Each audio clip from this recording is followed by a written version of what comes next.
आप सभी मीठे मीठे भाई बहनों को ओम शांति। 25/12/2022 के मुरली है। अव्यक्त बाप दादा की वाणी है। रिवाइज है 7/3/93 मधुबन। हाईएस्ट और होलीएस्ट आत्मा की निशानियां। आज बाप दादा अपने सर्व हाईएस्ट और होलीएस्ट बच्चों को देख रहे हैं। सभी बच्चे इस बेहद के ड्रामा के अंतर्वास सृष्टि चक्र के अंदर सबसे हाईएस्ट भी हो और सबसे ज्यादा होलीएस्ट भी हो। आदि से आप संगम समय तक देखो कि अब आप आत्माओं से कोई हाईएस्ट श्रेष्ठ बना है। जितना आप श्रेष्ठ स्थिति को, श्रेष्ठ पद को प्राप्त करते हो, इतना और कोई भी आत्माएं, चाहे धर्म पिताएं हैं, चाहे महान आत्माएं हैं, कोई भी इतना श्रेष्ठ नहीं रहे। क्योंकि आप ऊंचे ते ऊंचे भगवान द्वारा हाईएस्ट डायरेक्ट किसके द्वारा? ऊंचे ते ऊंचे भगवान द्वारा डायरेक्ट पालना, पढ़ाई और श्रेष्ठ जीवन की श्रीमत लेने वाली आत्माएं हो। जानते हो ना अपने को कि नहीं जानते हो? जानते हो ना? बाबा कह रहे हैं अपने अनादिकाल को देखो। अनादिकाल कौन सा काल है? बोलो जरा। अनादिकाल है जो कभी विनाश नहीं होता। आत्मा, आत्मा का अनादि स्वरूप देखो, लाइट स्वरूप, बिंदु स्वरूप। आदि का स्वरूप कैसा है? अनादि काल में भी परम धाम में बाप के समीप रहने वाली हो। अपना स्थान याद है ना? तो अनादि काल में भी हाईएस्ट हो, समीप साथ हो, और आदि काल में भी सृष्टि चक्र के सतयुग काल में देव पद प्राप्त करने वाली आत्माएं हो। देव आत्माओं का समय आदि काल भी सर्वश्रेष्ठ है और साकार मनुष्य जीवन में सर्व प्राप्ति संपन्न श्रेष्ठ हो। सृष्टि चक्र के अंदर ये देव पद अर्थात देवता जीवन ही ऐसी जीवन है जहाँ तन मन धन जन चारों ही प्रकार की सर्व प्राप्तियां प्राप्त हैं। अपनी दैवी जीवन याद है कि भूल गए हो? अनादि काल भी याद आ गया, आदि काल भी याद आ गया। अच्छी तरह से याद करो तो दोनों समय में हाईएस्ट हो ना, अनादि काल में भी और आदि में भी। उसके बाद मध्य काल में आओ। अब बाबा देखो आज चारों युगों का हमें कैसे दिखा रहे, बता रहे हैं ना, समझा रहे हैं स्वयं। तो उसके बाद मध्य काल में आओ। और मध्य काल क्या है? द्वापर। तो द्वापर में आप आत्माओं के जड़ चित्र बनते हैं। देखो, सोचो तो जरा, जड़ चित्र फिर पूजन शुरू हो जाता है ना। आत्मा से परमात्मा बाबा कहते नहीं होता है, और आत्मा बाबा कहते हैं परमात्मा का नहीं होता है कि आप ही पूज्य, आप ही पुजारी। हम आत्माएं पूज्य पुजारी बनती हैं, है ना। परमात्मा तो एवर पूज्य है। तो फिर द्वापर में आकर के बाबा क्या कह रहे हैं कि आप आत्माओं के जड़ चित्र बनते हैं, अर्थात पूज्य आत्माएं बनते हैं। देखो, पूज्य में भी देखो सबसे विधि पूर्वक पूजा देव आत्माओं की होती है। जो जड़ चित्रों में हम पूर्वज होकर गए होते हैं, तो भक्ति में उनकी पूजन कैसे शुरू हो जाती है? देखो, सोचो तो जरा। द्वापर से बाबा क्या कह रहे हैं? पूजा कितनी विधि पूर्वक होती है आत्माओं की, है ना। तो उनके यादगार चित्रकों की फिर पूजा होती है। आप सबके मंदिर बने हैं, डबल विदेशियों के मंदिर बने हुए हैं कि सिर्फ भारतवासियों के बने हुए हैं ना। जैसे देव आत्माओं की पूजा होती है, ऐसे और किसी आत्माओं की पूजा नहीं होती। वाह वाह वाह, है ना। कोई महात्मा वगैरह को मंदिर में बिठा भी देते हैं, लेकिन ऐसे भावना और विधि पूर्वक हर कर्म की पूजा हो ऐसी पूजा नहीं होती। तो मध्य काल में भी पूज्य रूप में श्रेष्ठ हो, हाईएस्ट हो। अब अंत में आओ, अब संगम युग पर भी ऊंचे ते ऊंचे ब्राह्मण आत्माएं, ब्राह्मण सो फरिश्ता आत्माएं बनते हो। तो अनादि, आदि, मध्य और अंत हाईएस्ट हो गए ना। वाह रे मेरा भाग्य, वाह रे ईश्वरीय परिवार, वाह रे ब्राह्मण आत्माएं, वाह रे ज्ञान आत्माएं। ज्ञानी तू आत्मा है कि नहीं? तो देखो बाबा ने चारों में बता दिया कि कैसे आप हाईएस्ट हो गए, है ना। है इतना नशा, रूहानी नशा है ना। अभिमान नहीं लेकिन स्वमान, अभिमान नहीं है लेकिन स्वमान तो है। तो स्वमान का नशा है कि मैं मास्टर भगवान हूँ, मैं मास्टर सर्वशक्तिमान हूँ, मैं रूहानी सर्जन, बाप की रूहानी जो सर्जन है ना। तो हम भी तो बाबा के डॉक्टर बच्चे हुए। कैसे आत्माओं को बाबा धो रहा है और कैसे बाबा ने हमें निमित्त चुना है, और हम बाबा के बच्चे मददगार बन करके कैसे बाबा का परिचय देते हैं। कौन सा परिचय देते हैं? तो ईश्वर का परिचय देते तो हैं, साथ में वर्षा 21 जन्मों का सुख, मुक्ति, जीवन मुक्ति का रास्ता, है ना। सुख की दुनिया का रास्ता बताते हैं कि नहीं। कलयुग की काली अंधेरी रात से निकालते हैं आत्माओं को। तो बाबा ने हमें कितना ऊंचा इस समय भी बताया है ना। तो कितना स्वमान बाबा देते हैं हमें। स्व अर्थात आत्मा का, श्रेष्ठ आत्मा का रूहानी नशा है। तो सारे चक्र में हाईएस्ट भी हो और साथ साथ होलीएस्ट भी हो, चाहे और आत्माएं भी हो। होली अर्थात बाबा ने क्या कहा? पवित्र बनती हैं। लेकिन वर्तमान समय की पवित्रता और फिर देवता जीवन की पवित्रता सभी से श्रेष्ठ और न्यारी है। इस समय भी संपूर्ण पवित्र अर्थात होली बनते हो। संपूर्ण पवित्रता की परिभाषा बहुत श्रेष्ठ है और सहज भी है। संपूर्ण पवित्रता का अर्थ ही है स्वप्न मात्र भी अपवित्रता मन और बुद्धि को टच नहीं करे। बाबा ने कहा इतना हो जाए आपका पुरुषार्थ कि सपने भी शुद्ध हो जाएं। तो इसी को ही कहा जाता है सच्चे वैष्णव। फिर कई समझते हैं जो कपड़े आदि खान पान से करते हैं, है ना, परहेज, तो वो सब तो ठीक है। लेकिन मेन तो बाबा ने जो महाशत्रु बताया है वो तो किसे बताया है ना? 5 विकारों को ही बताया है। सबसे तेज बाबा ने कहा है काम और फिर क्रोध को, है ना, शत्रु और महाशत्रु। तो बाबा कहते इस तरह से ये 5 विकार मन बुद्धि को टच नहीं करे तो वैष्णव, है ना, इसी को ही कहा जाता है। सच्चे बाबा कहते हैं वैष्णव होते हैं चाहे अभी नंबरवार पुरुषार्थी हो, लेकिन पुरुषार्थ का लक्ष्य संपूर्ण पवित्रता का ही है और सहज पवित्रता को धारण करने वाली आत्माएं हो। सहज क्यों हैं? क्योंकि हिम्मत बच्चों की और मदद सर्वशक्तिमान बाप की। आप अपने से तो नहीं कर सकते हो जब तक उसकी शक्ति आपके साथ ना हो। तो इसलिए मुश्किल भाग व असंभव भी संभव हो गया है और नंबरवार हो गया है। तो होली अर्थात पवित्रता की भी श्रेष्ठ स्थिति का अनुभव आप ब्राह्मण आत्माओं को है। सहज लगती है या मुश्किल लगती है? बाबा कहते हैं संपूर्ण पवित्रता मुश्किल है या सहज है? कभी मुश्किल कभी सहज, संपूर्ण बनना ही है, ये लक्ष्य है ना। लक्ष्य तो हाईएस्ट है ना।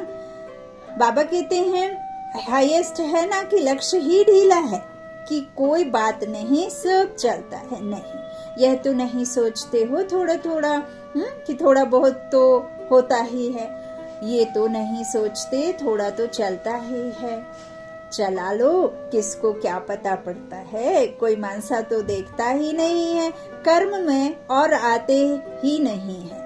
लेकिन मनसा के वाइब्रेशंस भी छिप नहीं सकते। उसे भी बाबा ने कह दिया है कि ये भी सूक्ष्म क्या है? कर्म ही है। यदि आपके मन में भी व्यर्थ संकल्प, कोई विकारी संकल्प आते हैं तो वह भी है। बाबा कहते हैं वह भी छिप नहीं सकता। तो लेकिन बाबा कहते हैं मनसा भी चलानी, वाचा भी, कर्मणा भी, सब एक रस। देखो बाबा क्या कह रहे हैं, कई समझते हैं तो क्या हुआ, कि मन थोड़े ना कोई देखता है। हाँ, बाबा कहते पता कैसे पड़ेगा, ऐसे समझते तो कर्म में तो आते ही नहीं है, तो कैसे पता चलेगा। बाबा कहते लेकिन मनसा के जो वाइब्रेशंस भी छिप नहीं सकते। चलाने वाले को बाप दादा अच्छी तरह से जानते हैं, ऐसे आउट नहीं करते, नहीं तो नाम भी आउट कर सकते हैं, लेकिन अभी नहीं करते। चलाने वाले स्वयं ही चलते चलते चलाते चलाते त्रेता तक पहुंच जाएंगे। देखो बाबा जानता है, बाबा बहुत चतुर सुजान। बाबा जानता है कि कौन बच्चा मनसा वाचा भी रहता है लेकिन कर्म में नहीं आता, छुपा देते हैं, छुप जाएगा, छुपा हुआ है। बाबा कहते लेकिन मैं उन्हें क्या नहीं करता हूँ, नाम लेकर आउट नहीं करता हूँ। बाबा तो कहते चलते चलाते चलाते फिर क्या होगा, त्रेता तक पहुँच जाएंगे। लेकिन लक्ष्य सभी का संपूर्ण पवित्रता का ही है। सारे चक्र में देखो सिर्फ देवात्माएं हैं जिनका शरीर भी पवित्र है और आत्मा भी पवित्र है। और जो भी आए हैं आत्मा पवित्र बन भी जाए लेकिन शरीर पवित्र नहीं होगा। आप आत्माएं ब्राह्मण जीवन में ऐसे पवित्र बनते हो जो शरीर भी प्रकृति भी पवित्र बना देते हो। इसलिए शरीर भी पवित्र है और आत्मा भी पवित्र है। लेकिन वो कौन सी आत्माएं हैं जो शरीर और आत्मा दोनों से पवित्र बनती हैं? उन्हों को देखा है? कहाँ है वो आत्माएं? आप ही हो वो आत्माएं। बाबा कितना प्यार करते हैं, आप सभी हो या थोड़े हैं। पक्का है ना कि हम ही थे, हम ही बन रहे हैं। तो हाईएस्ट भी हो और होलीएस्ट भी हो, दोनों ही हो ना। कैसे बने? बहुत अलौकिक रूहानी होली मनाने से होली बने। कौन सी होली खेली है? जैसे होलीएस्ट भी बने हो और हाईएस्ट भी बने हो। सबसे अच्छे थे अच्छा श्रेष्ठ रंग कौन सा है? कौन सा है श्रेष्ठ रंग?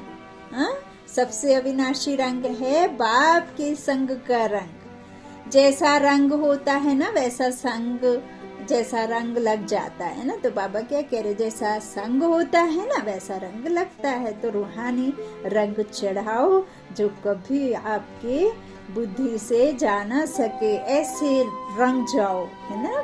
तो वही सबसे पक्का, वही सबसे सर्वशक्तिमान, वही सबसे प्यारा मोहब्बत वाला रंग है। निस्वार्थ भाव से परमात्मा हमारे लिए आए हैं तो हमें कितना ना उनको देना चाहिए। तो आपको किसका रंग लगा है? बाप का ना। तो बाप के संग का रंग जितना पक्का लगता है उतना ही होली बन जाते हैं, उतना ही पवित्र बन जाते हैं, क्योंकि वो तो है ही सुप्रीम सोल, है ना, एवर प्योर। तो जितना हम उनके याद में रहेंगे उतना ही आप समान बाप समान बनेंगे। तो बाबा यही कह रहे हैं कि जितना आपके संग का रंग जितना पक्का लगता है उतना ही होली बन जाते हो, संपूर्ण पवित्र बन जाते हो। संग का रंग तो सहज है ना, संग में रहो, रंग आपे ही लग जाएगा। मेहनत करने की भी आवश्यकता नहीं है, ना खर्चा रुपया, और देखो कितना है आपको फायदा। तो संग में रहना आता है? हाँ, आता है। कि डबल विदेशियों को अकेला रहना, अकेलापन महसूस करना जल्दी आता है कि हम दूर हैं, कोई साथ नहीं है। अरे वो तो साथ है ना, सर्वस्व संबंध निभाने जो आया है सर्वशक्तिमान, जो सबका साथी, जो रचता है। तो अकेलापन महसूस करते हो? आदत है, इसलिए क्या है बताओ। तो ब्राह्मण आत्माएं एक सेकंड भी अकेले नहीं हो सकती, क्योंकि अब तो उसका साथी ही खुदा बन गया ना। तो हो सकती हैं, पापा कहते हैं, क्वेश्चन पूछ रहे हो सकती हैं? नहीं, होना नहीं है, लेकिन हो जाते हो। बाप दादा ने स्वयं अपना साथी बनाया, फिर अकेले कैसे हो सकते हो? कई बच्चे कहते हैं कि बाप को कंपेनियन, साथी तो बनाया है लेकिन सदा कंपनी साथ नहीं रहती। क्यों कंपेनियन बनाया है? इसमें तो ठीक है, सभी से पूछेंगे आपका कंपेनियन कौन है, तो बाबा ही कहेंगे ना, कहेंगे कि नहीं। बाप दादा ने देखा कि जब कंपेनियन बनाने से भी काम नहीं चलता, कभी कभी फिर भी अकेले हो जाते हो। अभी और क्या युक्ति अपनाएं? बाबा कहते कंपेनियन बनाया है लेकिन कंबाइंड नहीं बने हो। देखो बाबा कह रहे हैं कंपेनियन तो बना लिया लेकिन कंबाइंड नहीं बने हो। कंबाइंड स्वरूप कभी अलग नहीं होता। कंपेनियन से कभी कभी फ्रेंडली क्वारल माना झगड़ा भी हो जाता है तो अलग हो जाते हो।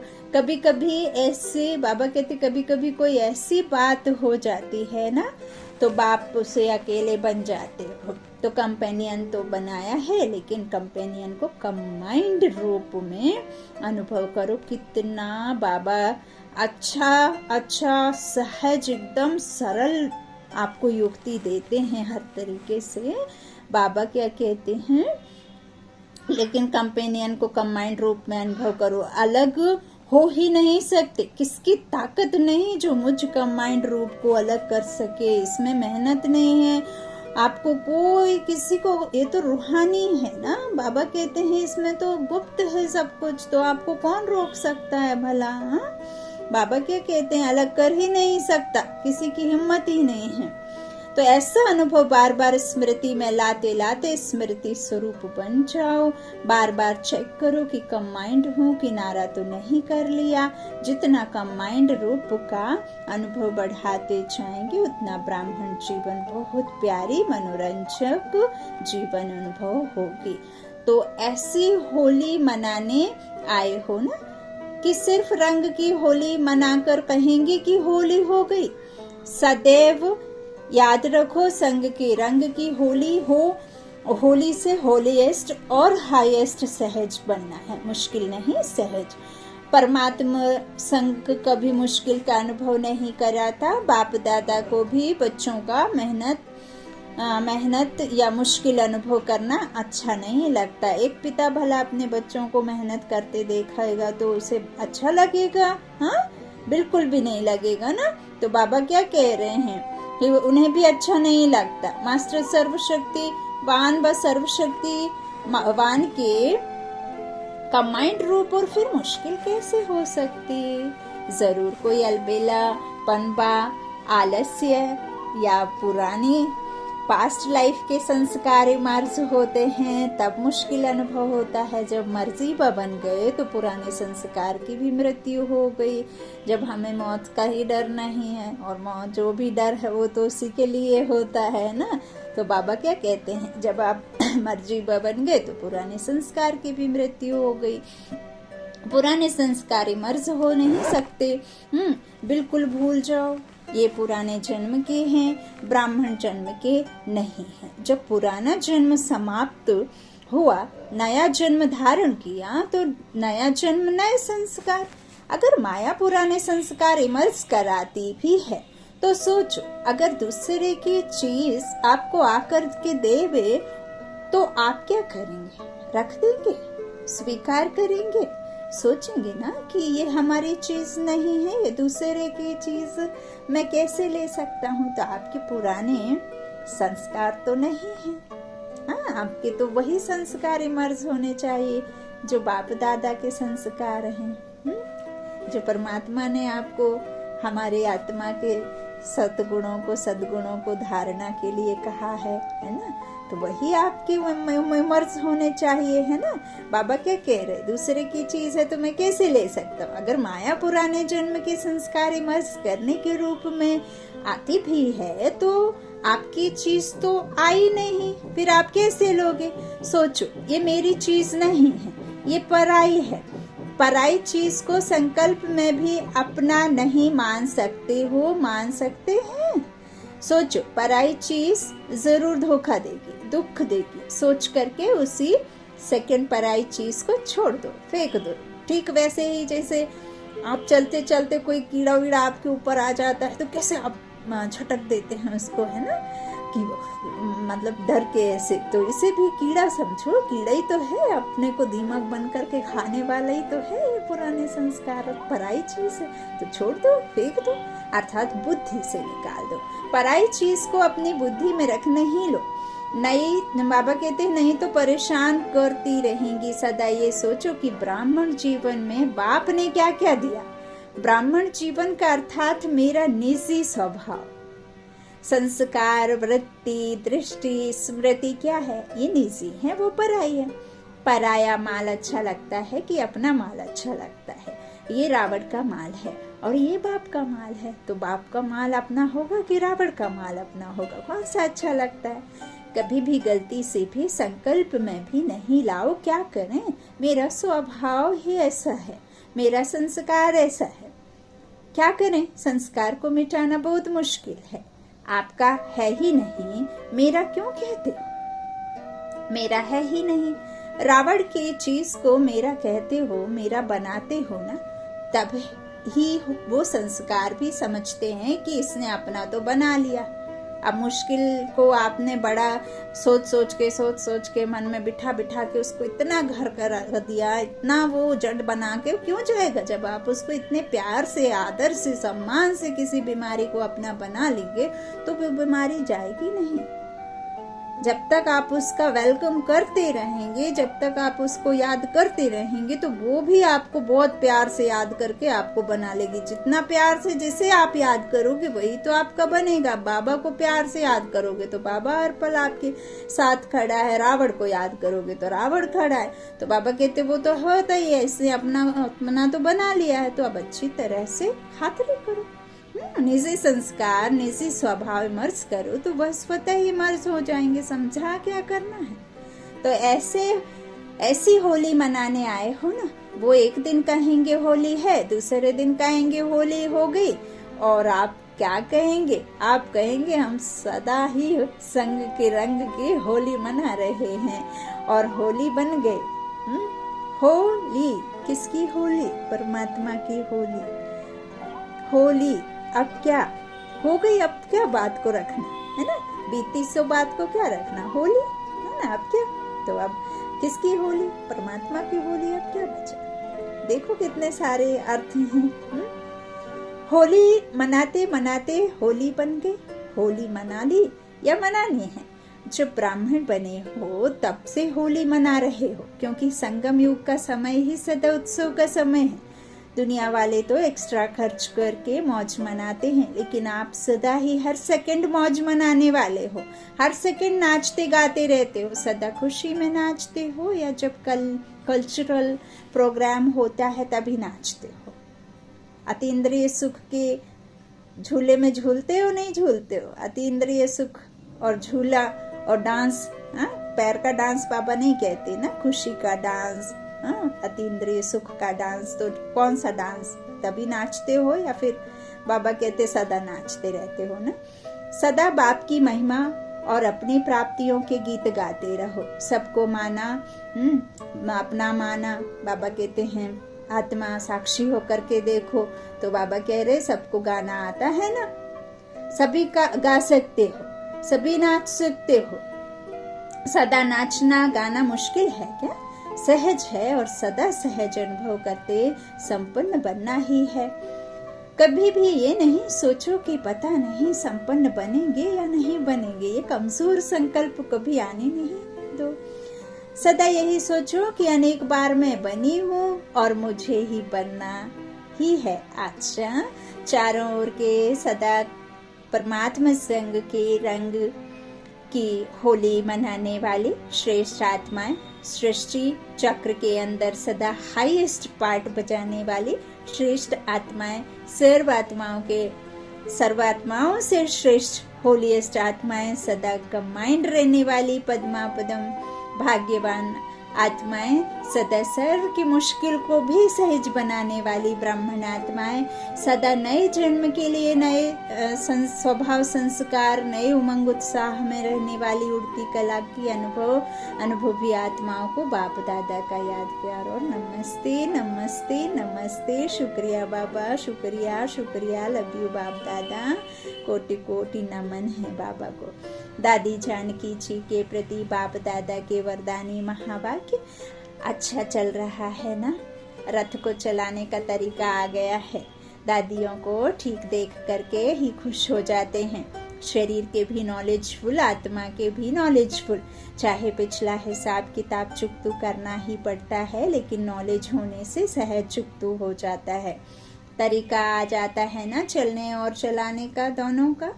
दोनों तरीके आ जाते हैं। फिर भी सेवा का बल दुआओं का काम कर रहा है। देखो यह दुआएं दवाई का काम कर रही हैं। कहते हैं ना, दवा जब काम ना आए तो दुआ काम आती है। डॉक्टर भी कहता है ना कि दवा की जरूरत नहीं है, दुआ करो अल्लाह से, है ना।